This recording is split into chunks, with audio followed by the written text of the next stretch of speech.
যে খবরে আমরা এই মুহূর্তে নজর রাখবো পশ্চিম মেদিনীপুরের বেলদায় ট্রেনে ডাকাতির ঘটনার খবর পাওয়া যাচ্ছে। ব্যবসায়িক টাকা লুট হয়েছে বলেও জানা যাচ্ছে। ঘটনাটি ঘটেছে পশ্চিম মেদিনীপুরের বেলদায়।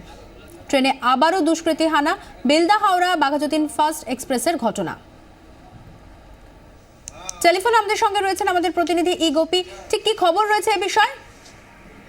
দেখো, আজ সকালে বেলদা থেকে এক ব্যবসায়ী পরেশ রায় নামে এক ব্যবসায়ী ভদ্রক হাওড়া ফাস্ট প্যাসেঞ্জারে যখন উনি আমার ওনার কাছে 20 লক্ষ টাকা ছিল ব্যবসায়ী ক্ষেত্রে উনি কলকাতা নিয়ে যাচ্ছিলেন। সেই সময় ট্রেনে উনি পড়ার পর 7-8 জন দুষ্কৃতীরা ওনার উপরে বুঝালি এবং বাঁশ দিয়ে হামলা চালায় বলে অভিযোগ। হামলা চালিয়ে টাকাটা নিয়ে ওরা চম্পট দেয় এবং তারপরে ওকে একটা বাথরুমে বন্দি করে একটা পালিয়ে যায় বলে অভিযোগ। এই ব্যবসায়ী কোন রকম নারায়ণগড় রেলওয়ে স্টেশনে নেমে যায়, নেমে জিআরপি এবং নারায়ণগড় থানায় অভিযোগ জানায়। ধন্যবাদ। কথা বললাম আমাদের প্রতিনিধি গোপীর সঙ্গে।